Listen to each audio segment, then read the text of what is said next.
ರಾಜ್ಯದ 10 ಹೊಸ ವಿವಿಗಳ ಪೈಕಿ 9 ವಿಶ್ವವಿದ್ಯಾಲಯಗಳಿಗೆ ಬೀಗವನ್ನು ಹಾಕಲಾಗಿದೆ. ಬಿಜೆಪಿ ಅವಧಿಯಲ್ಲಿ ಶುರುವಾಗಿದ್ದಂತಹ 10 ವಿಶ್ವವಿದ್ಯಾಲಯಗಳಿವು. ಇದರಲ್ಲಿ 9 ವಿಶ್ವವಿದ್ಯಾಲಯಗಳಿಗೆ ಬೀಗ ಜಡಿಯಲಾಗಿದೆ. ಬೀದರ್ ವಿಶ್ವವಿದ್ಯಾಲಯ ಮಾತ್ರ ಮುಚ್ಚಬಾರದು ಅಂತ ನಿರ್ಧಾರ ಮಾಡಿದ್ದಾರೆ. ಡಿ.ಕೆ. ಶಿವಕುಮಾರ್ ಅಧ್ಯಕ್ಷತೆಯ ಸಚಿವ ಸಂಪುಟ ಉಪಸಮಿತಿಯ ತೀರ್ಮಾನ ಇದು. ಬಿಜೆಪಿ ಅವಧಿಯಲ್ಲಿ 10 ವಿಶ್ವವಿದ್ಯಾಲಯಗಳು ನಾವು ಶುರು ಮಾಡ್ತೀವಿ ಅಂತ ಹೇಳಿದ್ರಲ್ಲ, ಇದರಲ್ಲಿ 9 ವಿಶ್ವವಿದ್ಯಾಲಯಗಳು ಶುರು ಆಗಲ್ಲ. ಬಿಜೆಪಿ ಅವಧಿಯಲ್ಲಿ ಇದು ನಾವು ಓಪನ್ ಮಾಡೋಕ್ಕೆ ಬಿಡಲ್ಲ ಅದನ್ನು ಹೇಳಿದಾಗ ಬೀದರ್ ವಿಶ್ವವಿದ್ಯಾಲಯ ಇದೆಯಲ್ಲ ಇದನ್ನು ಮಾತ್ರ ನಾವು ಮುಚ್ಚಲ್ಲ ಅಂತ ಡಿ.ಕೆ.ಶಿ ಅಧ್ಯಕ್ಷತೆಯ ಸಚಿವ ಸಂಪುಟ ಉಪಸಮಿತಿ ತೀರ್ಮಾನವನ್ನು ಮಾಡಿದೆ. ಇಲ್ಲಿ ಬೇರೆ ವಿವಿಗಳಿಗಿಂತ ಉತ್ತಮವಾಗಿ ಕಾರ್ಯನಿರ್ವಹಿಸ್ತಾ ಇರ್ತಕ್ಕಂತಹ ಬೀದರ್ ವಿವಿ ಬೇರೆ ವಿವಿಗಳಿಗೆ ಹೋಲಿಸ್ಕೊಂಡ್ರೆ ಇದು ಚೆನ್ನಾಗಿ ಕೆಲಸ ಮಾಡ್ತಾ ಇದೆ, ಬೇರೆ ಯಾವುದು ಚೆನ್ನಾಗಿ ಕೆಲಸ ಮಾಡ್ತಾ ಇಲ್ಲ. ಆ ಒಂದು ವಿಶ್ವವಿದ್ಯಾಲಯಗಳು ಇಟ್ಕೊಳ್ತಕ್ಕಂಥದ್ದು ಅರ್ಥಪೂರ್ಣವಾಗಿರಲ್ಲ. ಅದು 150 ಸಂಯೋಜಿತ ಕಾಲೇಜುಗಳನ್ನು ಹೊಂದಿರತಕ್ಕಂಥ ಬೀದರ್ ವಿವಿ ಇಲ್ಲಿದೆ. ಏನು ಕಾರಣ ಇದನ್ನು ಮುಚ್ಚಲ್ಲ ಅಂತ ಹೇಳಿದ್ರೆ, ಕಾರ್ಯನಿರ್ವಹಣೆಗೆ ಸಂಯೋಜಿತ ಕಾಲೇಜುಗಳ ಶುಲ್ಕ ಮುಖ್ಯವಾಗುತ್ತೆ. ಇಲ್ಲಿ ಬಹುತೇಕ ವಿವಿಗಳಲ್ಲಿ ಕುಲಪತಿಗಳಿಗೆ ವಾಹನ ಖರೀದಿ ಮಾಡೋಕ್ಕೂ ಸಾಧ್ಯವಾಗದಂಥ ಸ್ಥಿತಿ ಇದೆ. ಅಂಥ ವಿವಿ ಇಟ್ಕೊಂಡು ಏನು ಮಾಡೋಣ ನಾವು? ಹೊಸ ವಿವಿ ಸ್ಥಾಪನೆ ಹಾಗೂ ಕಾರ್ಯಾಚರಣೆಗೆ ತಲಾ 342 ಕೋಟಿ ರೂಪಾಯಿಗಳ ಅಗತ್ಯ ಇದೆ. ಪ್ರತಿ ವಿವಿ ಕ್ಯಾಂಪಸ್ ನಿರ್ಮಾಣಕ್ಕೆ 100 ರಿಂದ 200 ಎಕರೆ ಭೂಮಿ ಬೇಕಾಗುತ್ತೆ.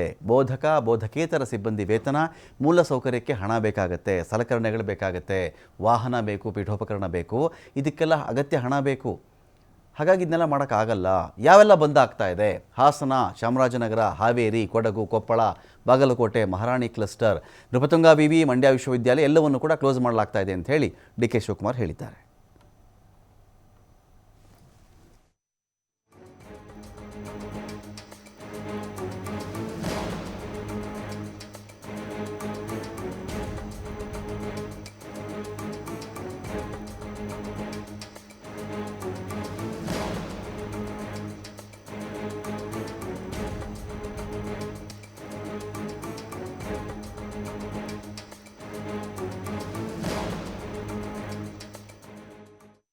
ಬಗ್ಗೆ ಒಂದು ಕಾನೂನು ಮಾಡಿದ್ದು, ಬರೀ ಒಂದು ಯೂನಿವರ್ಸಿಟಿಗೆ 2 ಕೋಟಿ ರೂಪಾಯಿ ಇಟ್ಟಿದ್ರು.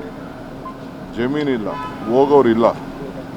ಎಲ್ಲರೂ ಕೂಡ ಮಂಡ್ಯ, ಚಾಮರಾಜನಗರ, ಬೇರೆ ಬೇರೆ ಕಡೆಲ್ಲ ನಮಗೆಲ್ಲ ಮೈಸೂರು ಯೂನಿವರ್ಸಿಟಿ ಬೇಕು ಅಂತ ವಿದ್ಯಾರ್ಥಿಗಳೆಲ್ಲ ಆಗಿ ಭಾಳ ಡ್ರಾಪ್ಔಟ್ ಆಗಿದೆ. ಎಲ್ಲ ಅಡ್ಮಿಷನ್ಸ್ ಎಲ್ಲ ಡ್ರಾಪ್ಔಟ್ ಆಗಿ ಮೈಸೂರಿಗೆ ಹೋಗಿ ಶಿಫ್ಟ್ ಆಗ್ತಾ ಇದ್ದಾರೆ. ಇದನ್ನು ಇಂಟರ್ನಲ್ ಒಂದು ರಿಪೋರ್ಟ್ ಕೂಡ ಅವ್ರು ಮಾಡಿದರು. ಅದನ್ನು ಮುಖ್ಯಮಂತ್ರಿಗಳು ನನ್ನ ಅಧ್ಯಕ್ಷತೆಯಲ್ಲಿ ಒಂದು ಕ್ಯಾಬಿನೆಟ್ ಸಬ್ ಕಮಿಟಿ ಮಾಡಿದರು. ಸೊ ಅದನ್ನೆಲ್ಲ ಡೀಪಾಗಿ ನಾವು ಚರ್ಚೆ ಮಾಡಿದ್ದೀವಿ.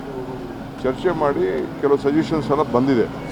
ಸೊ ಅದನ್ನು ನಾನು ಕ್ಯಾಬಿನೆಟ್ಗೆ ಸಬ್ಮಿಟ್ ಮಾಡ್ತೀನಿ. ಚೀಫ್ ಮಿನಿಸ್ಟ್ರಿಗೆ ಬ್ರೀಫ್ ಮಾಡಬೇಕು. ನಾನು ಇನ್ನೂ ಬ್ರೀಫ್ ಮಾಡೋಕ್ಕಾಗಿಲ್ಲ.